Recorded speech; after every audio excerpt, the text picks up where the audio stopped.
Díomh a chuirde. Tá an dhíomhre búilte léinn agus tá an aimseir ag éirí níos fuaire agus níos fuaire. Nis, ní rómhinnic a bhíonn sé chur sneachta in éireann, ach is féidir le ligans orm nach féidir.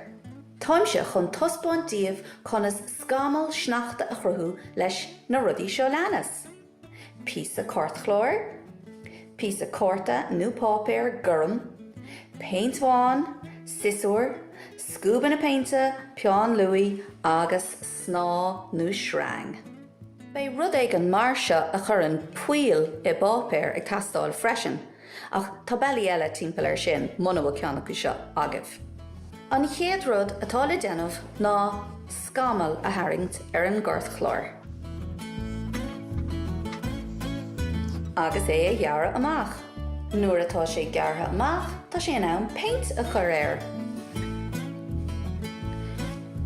Is málamsa an paint a chur air sais garbh chun éifeacht na scammal a chur leis.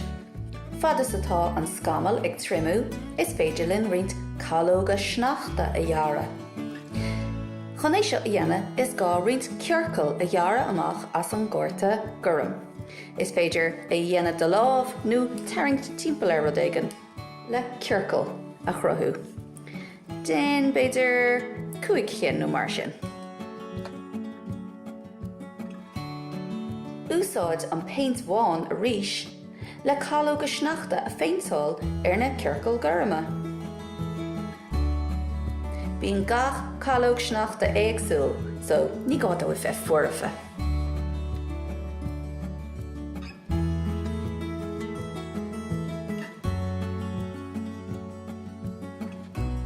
Fadas atá na Cúla4 Sneachta ag trimú, tám chun roinnt puil a chur an seo ar an scammal. Muna bhfuil ceannach seo agaí, seo bailach eile le puil a chur I gcuirt chlór.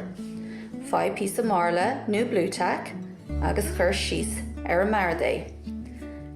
Chur an píosa corta, thairis, fá an peán luaí agus brú isteach go domhan ann. Chaoi sé sin?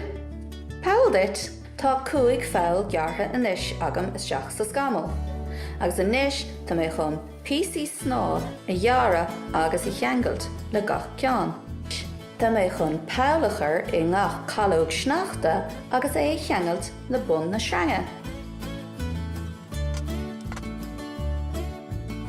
Ar deire, is féidir páil a chur ar bhór an scammalan seo agus píosa sná breise lena é crucha suas. Inis is féidir le ligans orm go sé chur sneachta gach é lá. Slán go fóla chuirde, go maith tetólaí